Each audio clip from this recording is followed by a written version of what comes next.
In the weeks leading up to her disappearance, Texas mother Suzanne Simpson, 51, confided in her banker, warning that if she went missing, to look for her in a lake. The Olmos Park resident, last seen on October 6th, also shared that her husband, Brad Simpson, had physically assaulted her and would often take her phone. Shortly after, on October 7th, Brad was seen on surveillance footage transporting trash bags, a large tarp-wrapped item, a trash can, and an ice chest in his truck.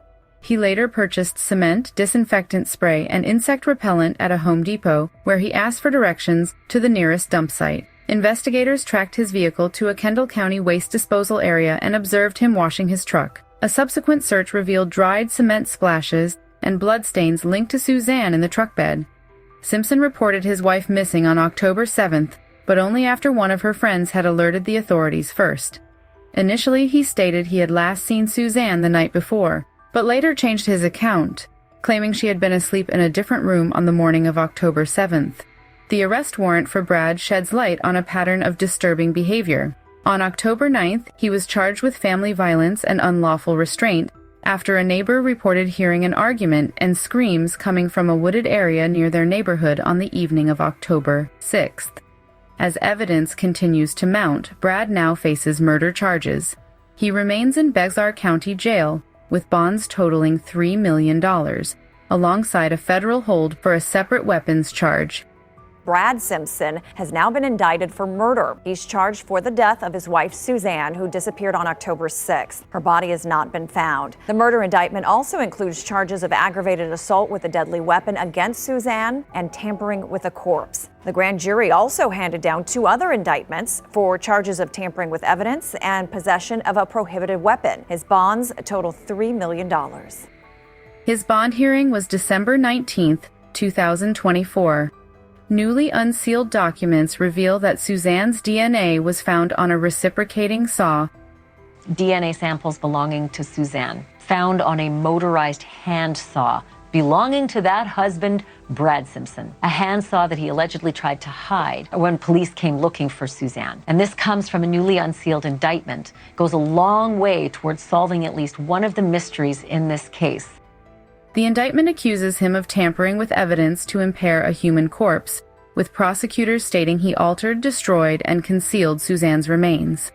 It also alleges Brad used his hands and an unidentified object to fatally assault Suzanne. Additionally, Brad is accused of hiding an unregistered automatic rifle to obstruct justice.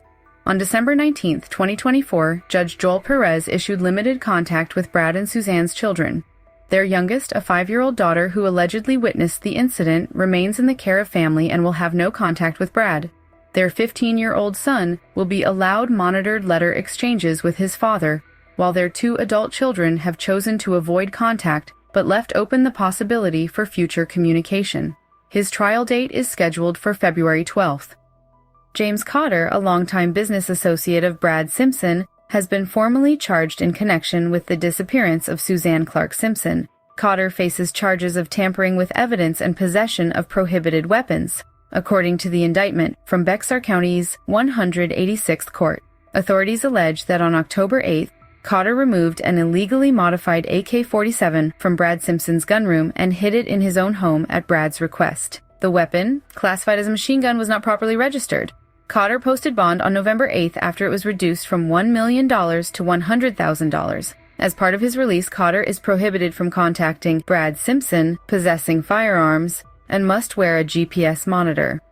Okay, and the no contact also includes no contact with James Cotter, correct? That is correct, Judge. We're asking the court to leave that in place.